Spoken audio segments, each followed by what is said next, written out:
Hey, what's up, guys?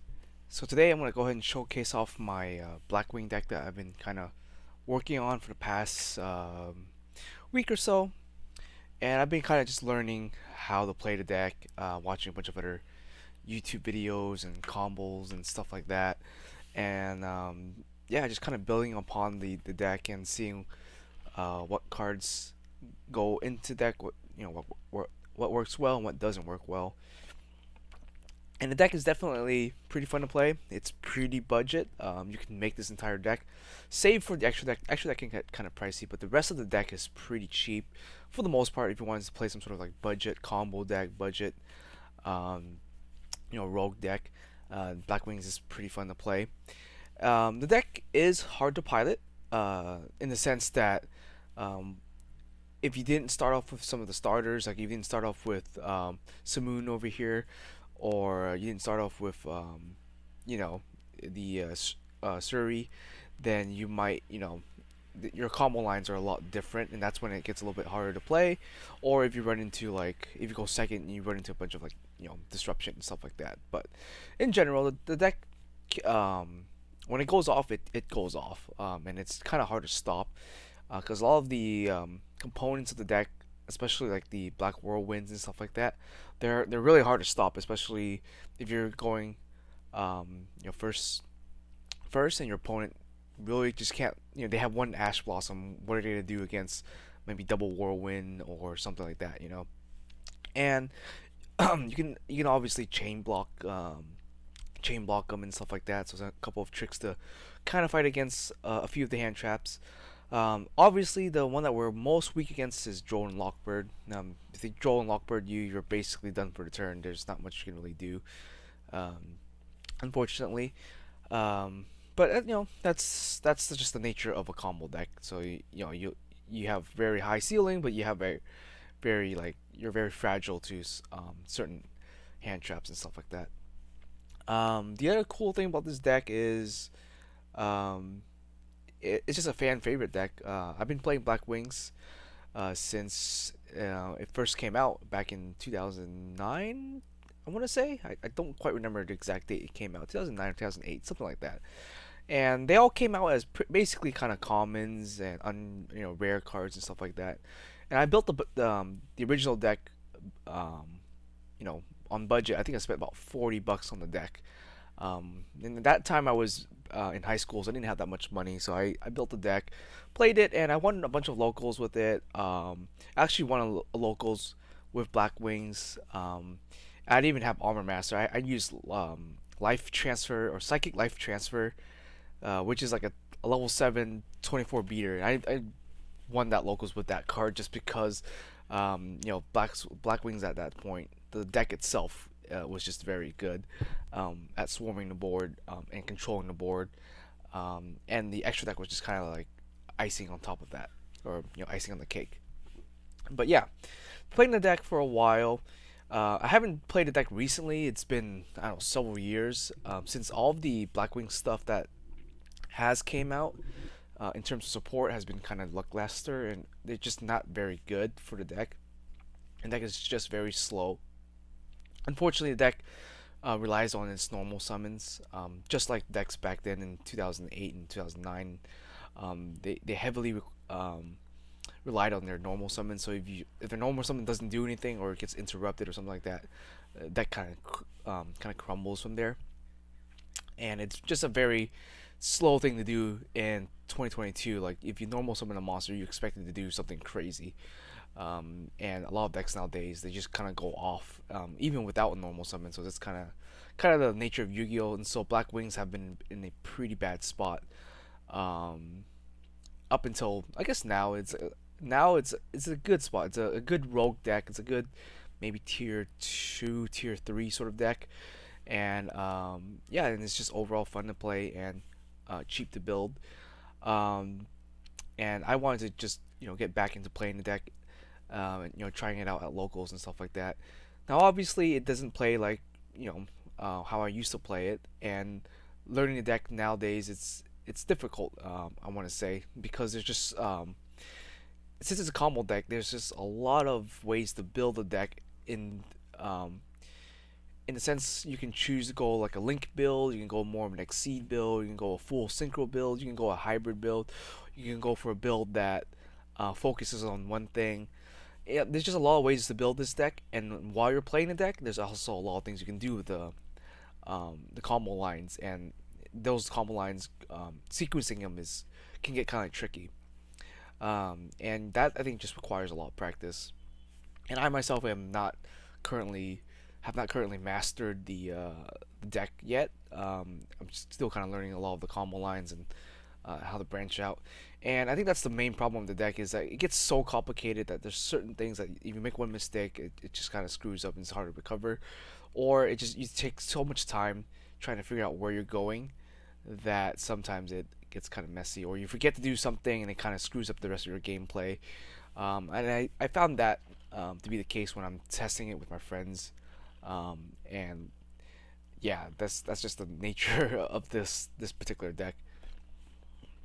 But yeah, it's fun. So let's talk about the deck. And let's just go ahead and show you off the cards I've been playing and trying out. Now, obviously, this deck is still kind of in its testing phase, and it's so we're still kind of changing some cards around. And um, this particular version of this deck, I wanted to build towards going King Kaluga out on my first turn, or King Yuga, I guess, or Kali Yuga. Yeah, sorry, Kali Yuga. So there's a couple like I mentioned earlier. There's a couple ways to build it, and I think King Yuga um, is easy to get out. So like, why not do it? And it's not a game ender or sealer, but it definitely is like the high point of the deck. It's like the top ceiling of the deck is that you can bring out King Yuga and then kind of just lock your opponent out of the game. And I think that's what you should try to do going first, rather than just building a board that is quote unquote unbreakable. You should just build something that your opponent can't out unless they have very specific cards that um, can do it. My friend did for example, my friend did beat me. He was playing trains. He did beat me. I went out Kaliga Yuga, and all he did was just bring out a giant train, attack with it, and then slapped Zeus on top of it, and then put Mystic Mine, and that basically outed my board. So, yeah, so there's situations like that where there's a chance your opponent can still win, even though you brought out Kali Yuga. So, but I think in general, it's one of those cards that um, is dumb. It's like Calamities and Rongo Bongo, like you bring out those or Shockmaster, your opponent just can't play it, right? So why not try that as your primary plan, and then the rest of your board is kind of like just your backup, I guess. Obviously, the deck does have some weaknesses too, like Nibiru, Dark Rule No More, Evenly Match, Jordan Lockbird, obviously. So Raw Spear mode, Lava Golem, but that's like every deck nowadays. That you build a board and your opponent's playing a bunch of board breakers, you're just gonna probably lose your board. So that's expected. But if they don't have that, then I guess you're in a winning spot, right? So I try to build a deck with the mindset of going first, bringing out Kali Yuga, having a couple of interruptions, but not really. Um, the deck going second isn't as strong, but we do have a couple of cards to help us go second, and I'll talk about that as we go through the deck itself. So let's just talk about it right now. Yeah. So first off, you're gonna need the triple saloon here. He is your main starter. Gets with the whole engine going. Um, you almost always want to see him. Opening up with him is great. And yeah, you usually always just summon him out one time only. Every other time he's just kind of food for discarding or food for whatever. Your second best starter is Sudri here. Um, yeah, it just kind of searches for your combo pieces and stuff like that. Um, I got these in, I guess, kind of a small digression here. I got this as Euro printing. I got these from the UK, so from tier 0, so the coloring on the cards are a little bit darker, and they do look pretty nice. Kind of a small digression there, but anyways, yes. So kind of your second best starter. It searches out for your whirlwind. Well, not the original whirlwind, but your black feather whirlwind. Searches that out. Searches out for your Veta. So yeah, kind of gets you going there. And then another good card here, another searcher here. This could be a searcher on the board or in your hand. You typically use it while it's in your hand, and you use it to get out your black um, feather whirlwind. And yeah, it kind of also helps you replenish your hands when it's in the graveyard. Overall, great card. Also great because it's a level 4 tuner, which is pretty rare. Having a level 4 tuner that is not conditional.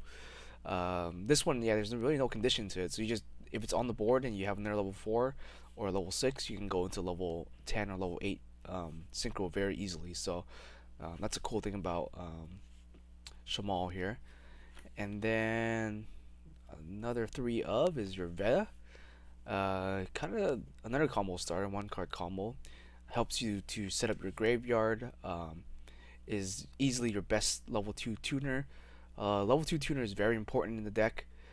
Um, the other level 2 tuners generally require a normal summon. Veta is cool because he doesn't require a normal summon, so that's why we do play the Veta over any other level 2 tuner. And yeah, extender, combo enabler, stuff like that. So triple of him. And then here, now this right here, Zephyros the Elite. I'm playing 2 copies because I found that if I draw one of them in my opening hand, the deck does have a lot lower ceiling. Having at least 2 ensures that you're able to consistently be able to combo off, even though you may draw 1 in your hand. Rarely have I ever drawn 2 in my hand, but I have been on multiple occasions drawn 1, and that kind of sucks. The deck doesn't really have any ways to, I guess, discard or put Zephyros into the graveyard if you draw it.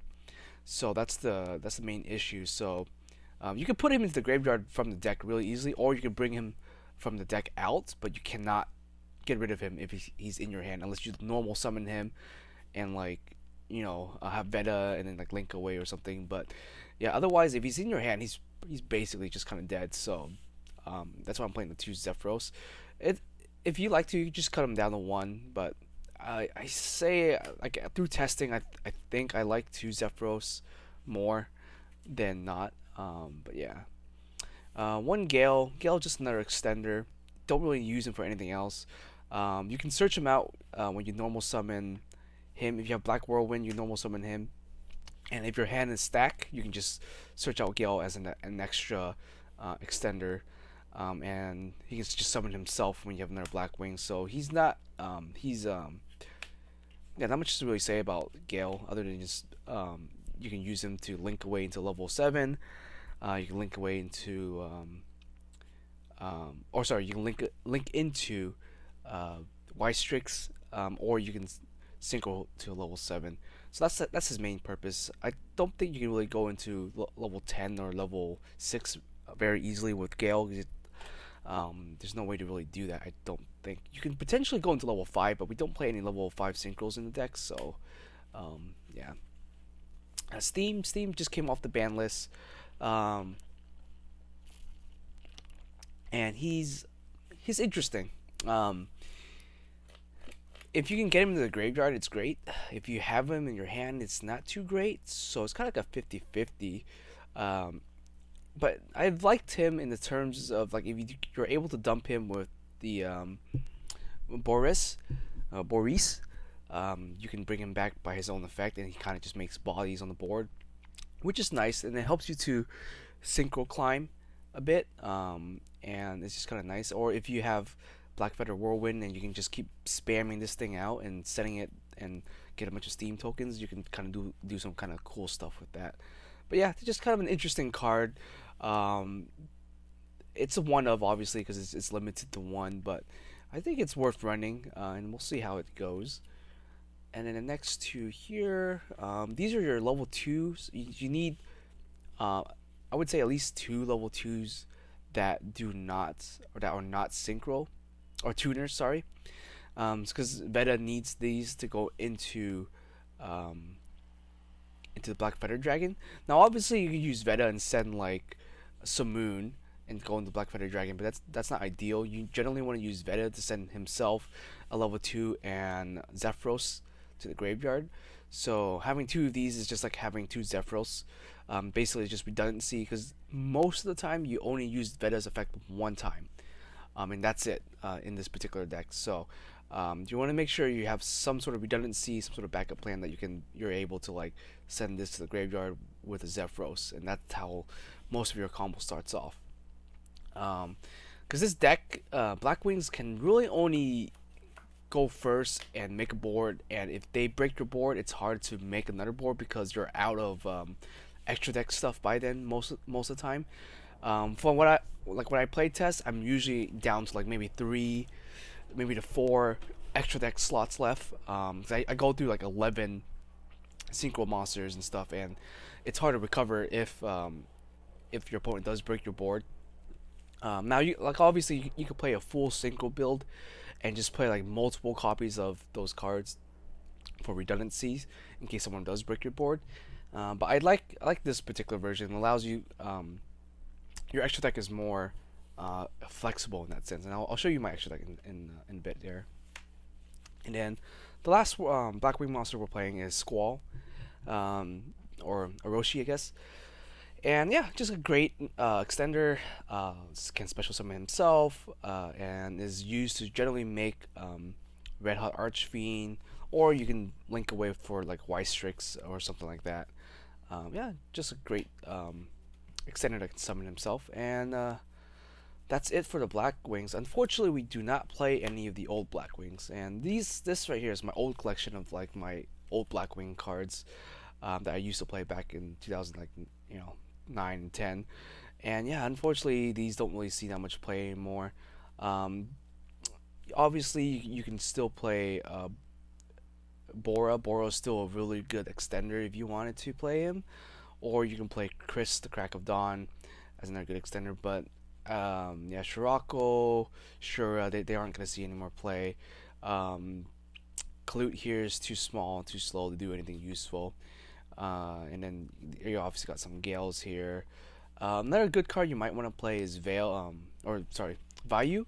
My extra deck is not really set up to support Vayu, which is why I'm not currently playing him. Um, you could if you want to, but I found that like if I draw Vayu, I just kind of hate it. Obviously, Vayu in the hand is really dead, and there's only really one way to get rid of him, and that's to use Boris. So if you don't Boris, then Vayu's kind of bad. So I guess Boris's main target to dump to the graveyard is generally going to be Steam or Vayu. But I found that it's not necessary, so I just didn't include Vayu this time around. I have some more Squall, some more Steams here, some extra Chinook here, and yeah. Oh yeah, this card used to be really good here, and it still might be playable in the deck. Icarus Attack, just sack a Blackwing monster, pop two cards. Still, possibly could be played, maybe in the side deck or something like that. But yeah.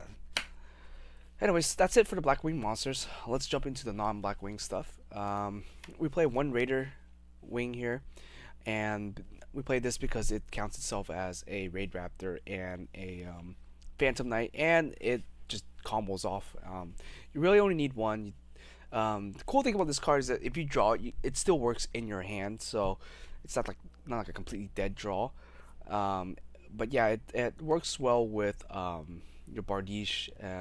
Works with the hidden Arsenal, or sorry, Arsenal Falcon, and stuff like that. So just a one of, so great card. Alright, so here are some proxies. Right now I don't have these yet. I am planning on probably trying to pull some from my judge packs in the next couple of weeks. So hopefully that's why I've held off on buying them, because there's a chance that I might just pull them. Obviously I could have pulled these also from my judge packs, but they were cheap, and uh, I wanted the Euro prints, so I bought the Euro printing. But these ones right here, uh, testing. This is like the only other hand trap you really play. You don't play Ash Blossom, and you don't really play any other hand traps. You do play. I do play Impermanence, and I'll talk about that in a second. But I found that Ash is. If you're going first, well, obviously Ash is just a dead card. At least with this guy, you can maybe extend combos with him. Um, and tier elements being the tier 1 deck right now, tier 0, you really want to hit their graveyard if you're going second, and this is one of the best ways to do so. And same thing with like Desperia and stuff like that. Just a lot of decks are dark and they like to use their graveyard, including Blackwings themselves. So um, I think this is a decent ratio. You can probably play like something like that, or maybe play something like this 2-2. For now, I'm just gonna test it with 3-1, and there is something. There's another reason why I play like this, and I'll talk about it in a second there. And yeah, it's just the only other hand trap I think that is worth running in this particular deck in Blackwings, because the nature of our deck, we're like, when I played Blue Eyes and stuff like that, playing too many hand traps, you just kind of cuck yourself your own strategy, because um, you're having dead cards in your hand while you're trying to calm off, and that's just not really too good. So I try to not play too many hand traps. It's kind of like D-links, so you just want to have a bunch of extenders and play through your opponent's board if you could, or um, uh, yeah, basically just kind of power through their board if you can, rather than having a bunch of hand traps that can kind of potentially clog you. Next off, so this is just a classic card. Now, obviously, there's better cards to play instead of this card. It's just a Lure of Darkness, so it just draws you 2 cards and you just banish whatever. I like it because there's sometimes I have like dead Simoons in my hand, or a dead like Zephyros. I'm okay with just trading it away. Um, Now, the other 2 cards I would consider playing would be Small World, or Pot of Prosperity. So those are two good search cards, draw engines, stuff like that. Um, I don't like Prosperity too much because of the fact that you lose so much on your extra deck, and this deck really needs that extra deck space, or the extra deck monsters. So I have a hard time playing pot. You could play 2 pots and do like an allure or a small world or something like that, but I don't know if this deck can afford to play like triple pot. But that's just me. I'm a bit of old school, so I decided to just go with Lord of Darkness, and it just worked fine. Obviously, it doesn't dig as far as the other 2 cards, but it's fine for like if you're on the budget. I built this deck on a sort of a low budget, so I didn't really care to um, put too much money into it, so I just went with a Lord of Darkness. And it's nice that they ash it, you don't lose a card or anything. Now, Small World is also another good option. Small World is, you want to get your Simoon, or you want to get your um, Suit Tree. So Small World is another good option, but you do lose a card in your hand, so you -1. But you increase the consistency of this deck by a lot. So Small World is another option. I don't own any Small Worlds, so unfortunately I haven't gotten around to testing that out yet. Yeah, so that triple whirlwind, obviously, just your best uh, contiguous card that you can have. Literally searches out for basically most of your deck. It's not even once per turn, so that's the great part. It's just whenever you normal summon. So if you can normal summon a bunch of times, then this card just goes off, and it's crazy. Yeah, it's a great card. Three of. I do have the original TU ones, but I decided to play these ones because they're cheaper to play. The TU Turbo Pack. Like, I think I looked them up recently, and they were pretty pricey. Let me see if I can find my set of TU Whirlwinds, because at that time they weren't too expensive. I think they were like $15-$30 when I picked them up. So these are my TU Whirlwinds here. I think they're like near mid to light play, and looking at them online right now, they're like 200 to like $200 a piece or something like that. And I was like, that's too much money. I don't want to put it into this deck anymore. So yeah, I went with that one. Anyways, next off, you got two Blackfeather Whirlwinds here. I like playing two for the reason that if you draw one, then you have another one in your deck so that you can use to search off with Shamal. Or if you have Shamal and you use it to search out one, and let's say you get a double normal summon, and then if you have nothing else to search out with, you can summon out. Let's say you summon out Sutri, you search for Shamal, dump Shamal, grab this one, and you still have this one in your deck. If you bring out, you link away and bring out Nuthring, Nuthring, the level 6. You summon him out again, and then just use his ability to search out for a second copy. So I like doing that. So that seems to work out really, really well. So I think two is a good number. And then if you have Zephyros in the graveyard, you can potentially use this 3 times a turn. So you search out one with Shamal, search out a second one with Sutri here, and then return one with Zephyros, play it again, and then you could potentially have 3 activations of it if you needed to. So that helps you to extend your combo and helps you to fight through interruptions. So they interrupt your combo, you just link away, get this thing back, play it again, continue your combo. So like that's how you kind of play through hand traps. Obviously you can't play through to Drone and Lockbird, but you could play through potentially Ash Blossom. You could potentially play through. Sorry, sipping a bit of my coffee there. Play through Baylor and Perm, stuff like that. So yeah, I like having two for that particular reason there. And then I have a Monster Reborn, just an extender. Like I said, I like having Monster Reborn in decks that combo off. So Monster Reborn, you're always gonna have something in your graveyard, like 90% of the time, that you can bring back that is gonna be useful for you. Either you bring back a body, you bring back a synchro, whatever you need. Like it's just that flexible. So I think Monster Reborn is actually worth running in this deck, which I don't see too many people playing. I think that's a mistake. I think like a combo deck like this that can make use of like all the stuff in the graveyard, because most of the stuff that you summon out is going to be properly synchro summoned, so you can always Monster Reborn it, or you can reborn a tuner that you need. You can get back Shamal, send Shamal to the graveyard, grab a Black Feather Whirlwind, or you summon out like a Veda, or just whatever you need. It's just a super flexible card, and I think it's worth running in a deck like this one.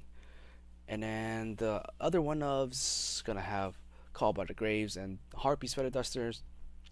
I just wanted one way to out mine. Now I know you shouldn't, like, you either fully commit to not, um, playing it at all and just pray that your opponent doesn't play mine. But in my head, I guess I'm just an old school player. I just want one out to mine, and it has helped. There's a couple times when I went second or even gone first, and I was just able to rip a Harper's Feather Duster, and that kind of just won me games. So I don't know. I still think it's a Saki card worth running one of if you can, and yeah, why not? Like, there's the con of it is obviously if you're going first, it's dead in your hand, but it's the peace of mind knowing that you at least have one way to outplay Mystic Mine, and because it's seeing so much play, like, yeah, you just kind of want one way to not just auto lose against Mystic Mine.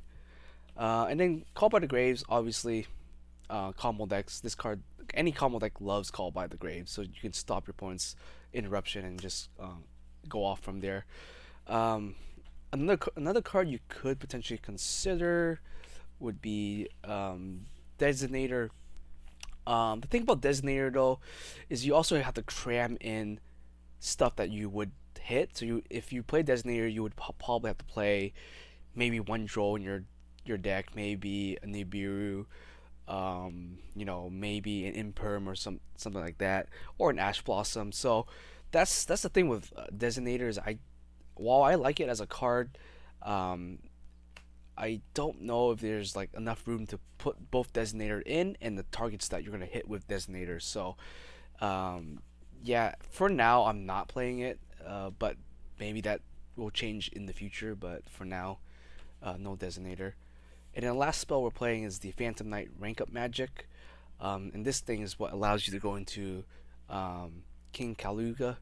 Um, I call him different names. I forget what his name is. Kali Yuga. Sorry, Kali Yuga is his name. So, yeah, just searchable card. If you draw it in your hand, then your combo plays are a little bit different. You can still set it.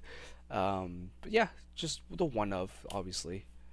And the last traps we play are going to be just 3 imperms and Twin Shadow here. So we'll total 40 cards right there.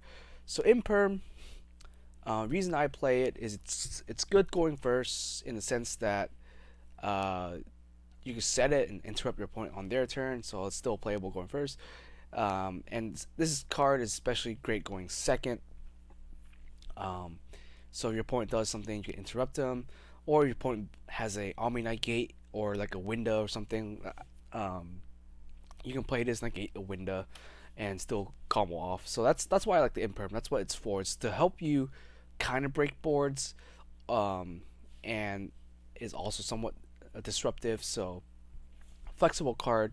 I think it's worth actually playing in the deck as the other hand trap, and that's the only hand traps I play is um, the the dragons, the bestial dragons, and the imperm. And that's it. Twin Shadow.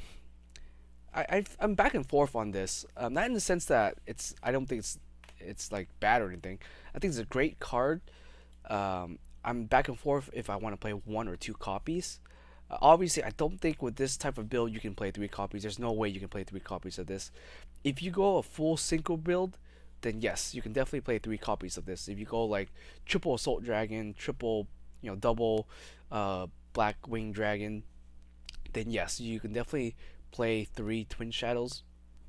Most of the time, I found myself just using this thing one time just to make the board and that's it. Or if I don't use this at all, my back row sometimes gets clogged up, so I can't even like set it to use on my opponent's turn. So that's sort of like the trade off that I've been kind of like running into while playing the deck is that sometimes your back row can get really cloggy and you just cannot play too many traps. That's why we're playing just these because they can be activated in your hand. Obviously, you have to set them if you're going first. But between like the whirlwinds and these right here, like your back row will get clogged up. Like I found myself having like this most of the time, and then if you set that, so you have like one extra space left, so it's like very hard to like play another Twin Shadow or play an Imperm.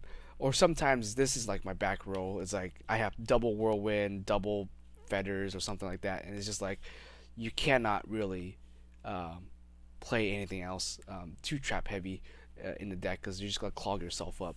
So that's my experience with it.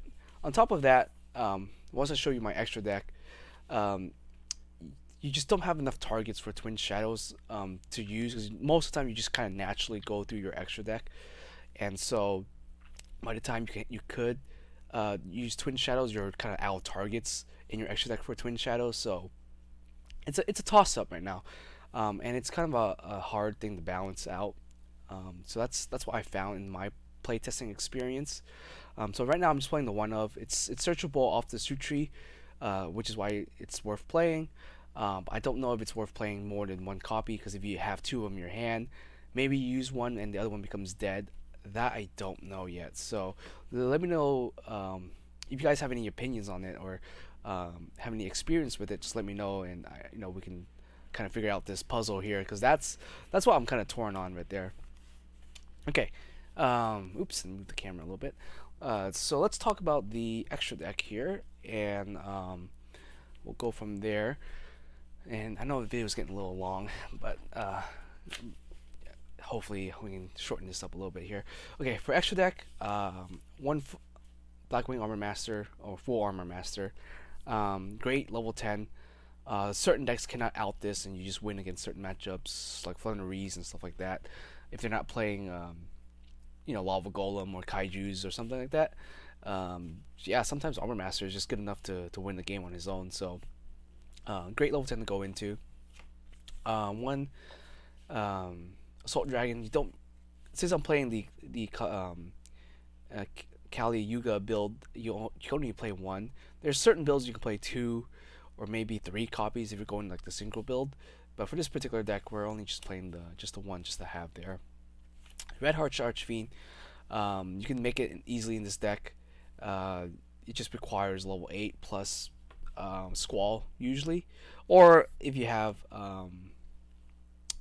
well, yeah, I think it has to be just the Black Dragon, or I guess if you potentially have the Mammut, you can or like any of the bestial stuff.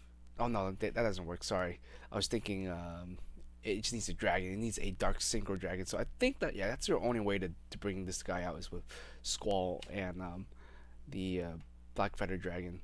So do not do not use the Mammuts for this guy because I forgot the restriction is not just a dragon. I was thinking about something else. Anyways, let's move on. So let's go with the Savage Dragon, just the one of here. Easily make Savage Dragon. Usually attach the White Strix to it. Yeah. And then we have the one Draco Berserker of the Tenyi. Just another easy card to bring out in this deck. Kind of a good free interruption because it doesn't require any cost to use. So you don't need any cards in your hand to activate its effect or anything like that. Um, then one Blackwing Dragon. And then you have Blackwing Silver the Ascent. Now this card you only ever bring out with the Twin Shadows. I don't think you ever um, can ever use him otherwise. So yeah, just Twin Shadow, and this will be an interruption on your opponent's turn, so you can pop two cards, two monsters that have lower defense than his attack points, which is 2,800. But that's his only time you ever use him. I don't think you'd be able to just go into him otherwise. I think you would need like the level 2 Veta and like level 4 to go into him if you wanted to bring him out normally, but you never do that.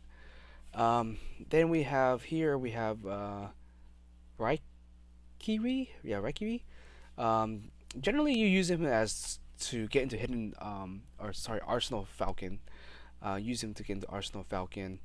You could use the other level 7. I think the other level 7 is this one, Chidori. Chidori is cool in the sense that if you can use him to be a tuner, I guess, because if you use a Blackwing monster, he becomes a tuner. So either one. I guess I like uh, Raikiri here because you can use his effect to pop stuff. Generally, that doesn't happen on turn one. Obviously, there's nothing to pop on turn one. So he might be better if you're just gonna go for a straight combo build. Has the flexibility of being a tuner, so you can tune him away. Granted, he's a level 7. I don't know if he loses level. Let me read this guy real quick. Yeah, it's a level 7 tuner, so I don't really know what you can tune away with him really. I guess you can if you have like a level 3, but all of our level 3s are also tuners. You can't even go into full armor master with him. So I think just go with this guy. It gives you a better option going second. So if you go second, you could potentially blow up some stuff. But yeah. And then we have Blackwing Joe here. I think he's one of our few Blackwing cards that are not a Beast Wing. So just remember that like most of the Blackwing cards are Beast Wing except for this and I think Black Feather Dragon. Like the Black Feather Dragons and stuff are not Beast Wing, but everything else is. And except for Joe, he's a warrior for some reason, which I guess makes sense. I mean, um, he's a warrior with wings, I guess.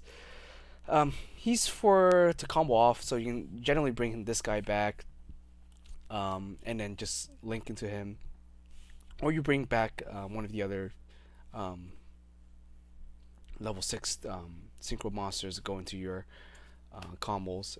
But yeah, you use him once for that. Not much to really say about Joe there. And then you have one Nothing. So he allows you the additional summon, normal summon. So that's really good. So you bring him out. You can additionally normal summon Sutri again, and then just come off again, or you normal summon a Shamal and Search and stuff like that. So another good like starter. Plus he's just another body on board, and you usually use him to sync out or link out into like a White Strick or something like that. And then you have one Baris here. He's a tuner. You use this effect to generally dump. I think you dump usually Zephyros, or you dump Steam. So either one. So if you don't have Zephyros in the grave, you dump Zephyros. If you have Zephyros in the grave, you can dump Steam. And he's a tuner, so you can use him to synchro into some other stuff, I guess. Yeah. And then if this and Blackwing Feather Dragon are in the graveyard, then you can use them to synchro out, or I guess banish to summon out the Assault Wing Dragon there. So that's just the neat part there. But yeah, and then we have some of our combo enablers here. We have the Hidden Arsenal Falcon. I don't know why I keep saying Hidden Arsenal Falcon. I'm thinking of Hidden Arsenal. I'm thinking of the pack itself, Hidden Arsenal. So I keep saying Hidden Arsenal, but it's Arsenal Falcon and the King Kali Yuga guy here. So generally, you use your rank up magic to put him on top of that, and the rank up magic goes on the bottom, and then you can blow up the back row if you want to. But yeah, in general, just a kind of a cancerous approach to the deck, because if you bring him out and your opponent doesn't have an answer, then you generally soft lock your opponent out of the game. If they decide to set all their back rolls, you just blow up all their back rolls and you just attack for game next turn. So yeah, pretty cancer, I guess. And the last two is just our links. We have Bardiche and Wystrix. Both of these are the main ways to search for the rank up magic. So if you have Arsenal Falcon here and you use his ability, you can trigger him, set the rank up magic, or if you link away him plus another dark monster, you bring him out, activate his effect, dump the Falcon to the graveyard, and set your set your rank up magic. So that's sort of like the two ways to get your rank up magic, is either with Wystrix or with the Bardiche. After that, they're basically just useless on the board. So yeah, he doesn't really do anything else outside of that. Now I guess if you have him plus the Arsenal and your opponent plays a monster or something like that, and you end up activating the rank up magic, you place him, then I guess you can blow up one of their cards there. But yeah, that's outside of that, there's no other utility to these two. But yeah, so that's the extra deck, and some other extra monsters that you could potentially play.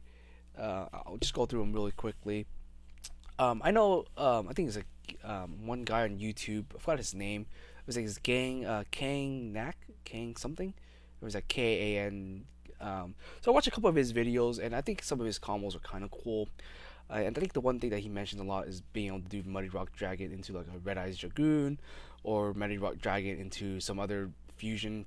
I think one time he shows off you going into what's their face, the shoot, I forgot, Mirror Jade. There you go. You can go to Mirror Jade and I guess stuff like that.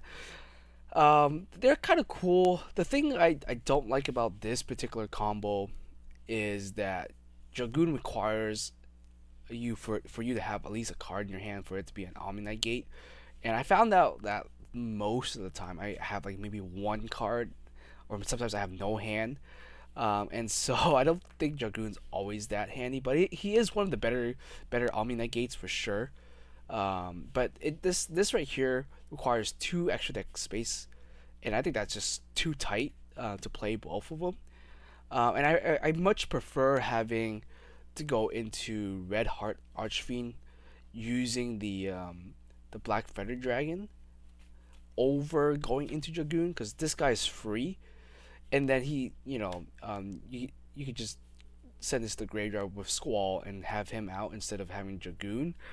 And then it frees up your extra deck space by one slot. And I played Tanko or the Draco Berserker here, so you can potentially have these two out instead of just having one Dragoon. So that's kind of the trade-off that I found while test playing the deck, is like you could potentially go into something like this versus just using most of your resources to go into just the Dragoon. So I that's just my way of thinking, and I think, like, Draco Berserker Tanky Yankee or whatever here um, is a decent card going second because he can attack twice too. Where Dragoon here, because you're not using any normal monsters, he doesn't have his first effect, which his first effect is also really really good. It's the ability to just blow things up, and him missing that effect kind of doesn't make him, I think, worth running as much. Like he's still like a hard card to get rid of, but his self protection and all that. But yeah, I think just outside of the Omni Gate, his utility goes way down if you just can't blow up stuff with his ability anymore. So I think this right here is better because it's just free. Like, everything's free. Like, the Red Heart Archfiend Abyss Negation is free, doesn't cost you any cards in your hand. Same thing with the Draco here. You can just banish a card when you attack, when your opponent uses the effect or whatever. So that's the route I chose to go, and that's why I'm not playing that combo. And then I guess for additional links that you can potentially play, you can go Ultimate Falcon, um, Evil Swarm Nightmare, and there's a bunch of other cards. Force Tricks here is just a great card, but unfortunately we don't really link climb, or we don't really go into any other Exceed, so I didn't really find it useful Force Tricks as much. Ultimate Falcon is kind of nice. It's just another card that's hard to get rid of because it's unaffected by everything. But we already kind of have that effect with Armor Master, so I didn't think just having two like monsters that were unaffected by spells or effects be that great anyways. So it seems kind of redundant to both play Ultimate Falcon and Armor Master, so I just decided not to play any of them. Time Thief Redoer is good. It's better if you're going for the Phantom Knight package, because then you can put like a trap card like not Bardiche, the Phantom Knight trap. You can attach it to this and make him a lot better. Without that, he's just kind of mediocre without having a trap attached to him. So yeah, I think it's just like 50-50 if you want to play him or not. And then Evil Swarm Nightmare, just you play this if you play Boris or Chris. So these cards are definitely better right here if you play the other package. If you play the Chris and the Bora extenders, then these are a lot better. If you don't play them, I don't think these are worth it. So that's why I don't play these. There's also a couple level 6 darks that you can play, because this deck can easily make two level 6. You can make the Boris and the Nothing, and you can kind of go Exceed on top of them. But there's not too many dark level 6 that are worth running, because you gotta remember you're locked into dark types, and that's the thing, is like you're kind of limited on what you can kind of bring out. So in terms of like dark level 6 Exceeds, when I looked through it, I couldn't really find anything that I thought was super duper worth running, so I ended up not just playing any of those. And so as you can see, the other cool thing is my entire extra deck is dark, so you're not locked into you're not like locked out of your Exceed play, so none of the Blackwings stuff is detrimental to you. So that's the cool thing about this. Another combo piece type you could play, let me actually show it off real quick here. It's just sitting in my binder because I'm not really playing with them. Oh, maybe I should just take it out. It is IP Masquerena, and let me just take them out real quick. Sorry about that, guys. Yeah, you can go to linked package too. is what I've seen. You can go IP Masquerena, and then if you have a White Strix on the board, or sorry, yeah, White Strix or something, you can link White Strix plus her, plus maybe another monster or something, and you can make either a 2 Nightgate or a 3 Nightgate Appaloosa, depending on what you have on your board on your opponent's turn. The only thing I don't like about this is that it requires you to have kind of a weak board state. Like you have to have a IP Masquerena, you have to have White Strix, and you have to have like another monster. Your board is just really really weak. Um, but it does allow you to go into links because this deck does have a slight weakness to dimensional barrier. Um, so yeah, but that's something else you can do, or you can do IP Masquerena plus White Strix and go into Unicorn and be a disruption. So it's kind of a cool play, but I think rather than sitting on IP Masquerena, I'd rather sit on a Caliuga, which is better than IP Masquerena. So I decided not to play this particular link package either. But those are some other options there. But yeah, let's get into the side deck, and I think we'll finish up here. I won't do any sort of combo videos or anything like that because I'm sure you can find plenty on YouTube, and my kind of line of play is typically similar to those combo lines anyways, so I'm not going to really do any combo videos. This is just a deck profile on how I think the deck should be be built. But yeah, like this is just one interpretation. The combo lines are all virtually the same, so you can kind of pick and choose which way you want to go. But yeah, like there's different routes you can build the deck. You know, full synchros, maybe synchro plus links, or synchro plus exceeds, or a hybrid of something. So for the side deck, kind of a in testing, I guess. So I really it's just generic right now. There's not much to really talk about because I haven't really tested the side deck out. But yeah, just Nibiru, board breaker. If you go in second, if you win first game, go second. And if your opponent's not playing spirals or whatever the hell they're called now, the forgot the name of the deck, the water deck that's going on right now with the freaking level 2 deck. So you can play Nibiru, decent card. I think Dark Rule No More is a really good card in this particular deck because you could build a board, break your opponent's board really easily with Dark Rule No More. Yeah, I think that is a must-have in the side deck at least. Cosmic, definitely want to get rid of those Mystic Minds. That's the only real reason you play the Cosmic Cyclone here, is get rid of Mystic Mind.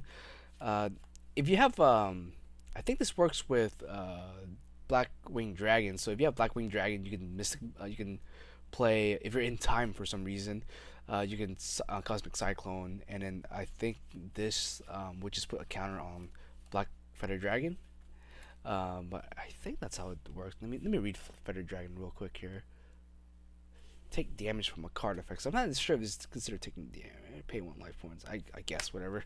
I don't think it's taking damage. I think losing life points is different. No, it's paying life, right? What's the? Let me read the other card. It's been a while since I read these effects.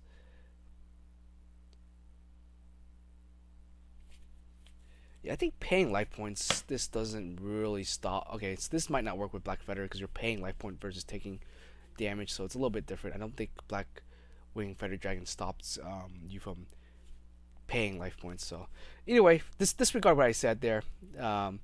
Anyways, let's go on.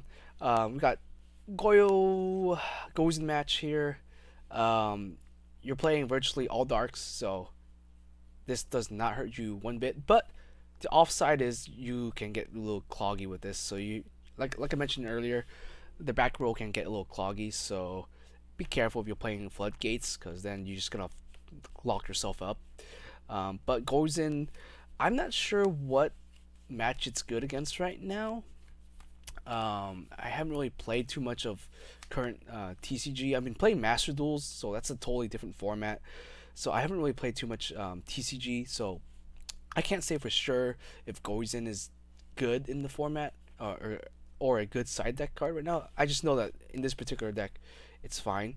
Oops, sorry about that, guys. Camera ran out of battery there. So yeah, as I was saying, I'm not too sure what Gozen match is really good against. but it is a free floodgate, and you do have to be careful about playing it because, like I mentioned earlier in the video, you your deck can clog you out, especially you have whirlwinds, like multiple whirlwinds and stuff like that. Your back row does get a little bit cloggy, so just be careful about playing poison so it doesn't like completely clog you. But um, yeah, there's no reason I guess to not play it. I guess outside of that, because you your entire deck is dark. Like there's literally no cards in this deck that isn't a dark type. So it doesn't hurt you one bit at all. So it's great in that sense. So that's why I played it in here. Now you can't really play rivalry because you do have like a couple of, like dragons. You have a couple of warriors and stuff like that that isn't just all Blackwings or all beasts. Sorry, not beasts. Wing beasts. So you can't play rivalry, but you can definitely play Goizen. And you know, I'm not sure what matchups because I play mostly Master Duel, so I don't know what's good for yet. But yeah, it's not bad. It's at least a decent placeholder for now. And then the last sidecard deck is gonna be this card right here, Radicare Epidemic Virus. So this card is kind of a funny card. Um, it's super easy to use in this particular deck, and yeah, it's a card that is both an out and a threat, I guess. So if your opponent doesn't see this coming, they can kind of seal the game. And especially great going first. Second, not so much. Is a little bit slower going second, but um, yeah, this card has a very high ceiling, and it can have a somewhat below ceiling. Obviously, the lowest ceiling is that you activate this card, you lose your monster, you lose this card, and your opponent has no spells in their hand or no traps. And then I guess you minus yourself too. So that's the lowest ceiling you can get.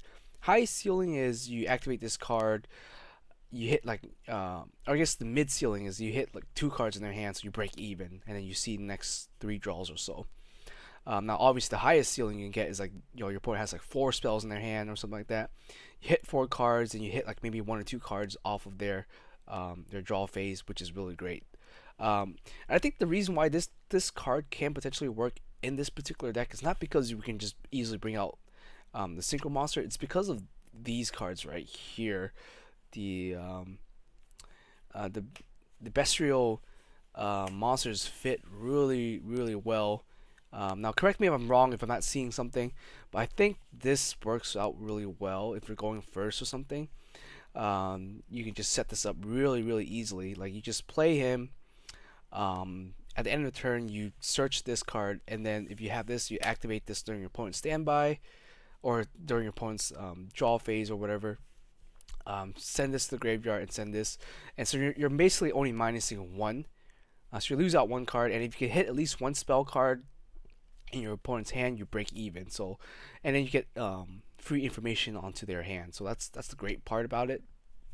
Um, so definitely one of those cards that's like I mentioned, really high highs and kind of mid lows. But just because of this, I think it might be worth running. And it's also an out. It's an out to Mystic Mine. It's an out to some other stuff because like if they have Mystic Mine on the board and you have this, you can just activate this and just sack a monster off and blow up their Mystic Mine and stuff because this also blows up stuff on the board. So it hits the board, hits the hand, and it hits their draw. So like, it's good in that sense. So that's the kind of like the utility of this card. You could play Icarus Attack. Icarus Attack, is more for board control, but I think I could put the EEV is definitely one of those cards that is kind of sacky. So why not try it out? And then your entire lineup of monster is 2500 and bigger dark types. So almost no reason to not play it, I think. But yeah, let me know if there's a better card to play. I checked the other virus cards and none of them are worth playing. Like obviously Crush Card would be good if Crush Card wasn't nerfed to the ground with the errata. And then the other virus cards are so. I think the Deck Devastation one might be okay, but I think Eradicator is probably the best one to play. But yeah, Now, if you're not playing like the bestials, then you probably don't want to play this. Another decent card is Fenrir, the new Kshatriya cards. You could play Fenrir instead of the bestials if you wanted to. The Fenrirs are sitting around like $60-$70 right now, and I'm not really want to pay that much for Fenrir. So, um, Bestial is like another decent card there. Yeah, but this particular set just out power crept a lot of things, and it's kind of crazy where we have things like Fenrir and these bestials that not only are in the interruption, but they also like replace themselves. So it's kind of crazy how the power creep has been for the last couple of Yu-Gi-Oh sets. But yeah, I think that's really it for the deck. Now this deck is still going through a lot of testing, and now eventually I'll bring it out to a tournament and try it out there. But for now, that's what I got, and it's not super expensive to build, which is a nice part, especially uh, the build I have right now. Like the most expensive cards, maybe like the Mammoths are like they're like $10 a piece, which is kind of expensive for what it is. The rest of the decks here are basically just pennies, like a dollar here, a dollar there. So you can spend about $40 to make this main deck. Another expensive card could be Small World, sitting around $4 or $5. Definitely Prosperities, or I forget how much they are, like $40 or so. So if you want to play that, you could. Imperm is pretty cheap nowadays. You know, $5 or so, not too expensive. And then the rest of the decks is just like a dollar card, 50-cent cards, not too expensive there. And then for the extra deck, the most expensive card in the extra deck probably is gonna be uh, Barlow Savage. He was like $15, but I think he's like $25 now, so he's fairly cheap. And everything else is just like a couple bucks each. Like nothing in the extra deck is expensive. So um, unless you get max rarity stuff, like if you get max rarity ultimate, Ascent, they're like $120. Like ultimate, uh, or like Starlight Blackwings, $120 there. Um, yeah, if you go max rarity, then yes, it can get expensive. But like ultimate rare of this thing is like $5, so it's not even that expensive. And the rest of this is just a couple bucks each. And then the extra deck is just a couple bucks there too. Like nothing in the extra deck is expensive. Like you can get Nibiru for like $2, Dark Ruler for $2, uh, Cosmic for $2. Basically, this entire deck is just super cheap. Like you could spend probably about $100 and make this entire deck, and be I would say it's decently competitive. Like especially since a lot of people don't know what Black Wings do, don't know their combo lines, don't know the ceiling or the ceiling of the deck. You could get some people by surprise, obviously, and that's just the fun part about Black Wings. And I like this deck going to like locals and stuff like that. I probably wouldn't bring it to YCS or something, where you're gonna play like eight to 10 rounds, and your opponent's probably gonna be pretty skilled. So this deck might be a lot harder to pilot, especially if you're playing it 10-hour days. Your brain's gonna be too melted by the end of the day to properly pilot the deck, I think. So you probably want to play something that's just more resilient and more, I guess, less effort or whatever, like tier elements and the Ishizu cards, or yeah, some of the other current decks right now.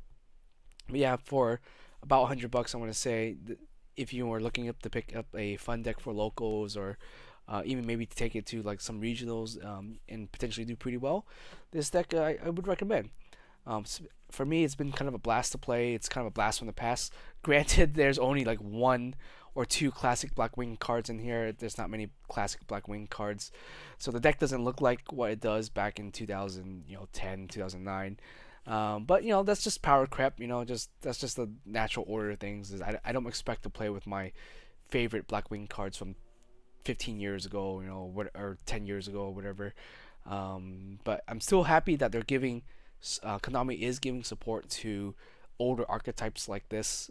You know, the classic Gladiator Bees, Black Wings. Those archetypes have just been like a fan favorite, especially the 5D era. 5D era has just been like super cool.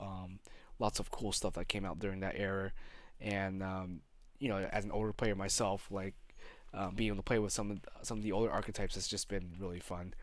Anyways, I think that's it. I think this video's gone on for quite a while. And yeah, just let me know if you guys have any comments, any other ideas. Like I said, I'm not gonna go into any combos. Maybe I'll make one a combo video later. Um, but there's plenty on YouTube. You can search that up if you want to learn how to kind of combo through the deck. But yeah, this has been my interpretation of the deck. I hope you guys enjoy it, and see you guys next time.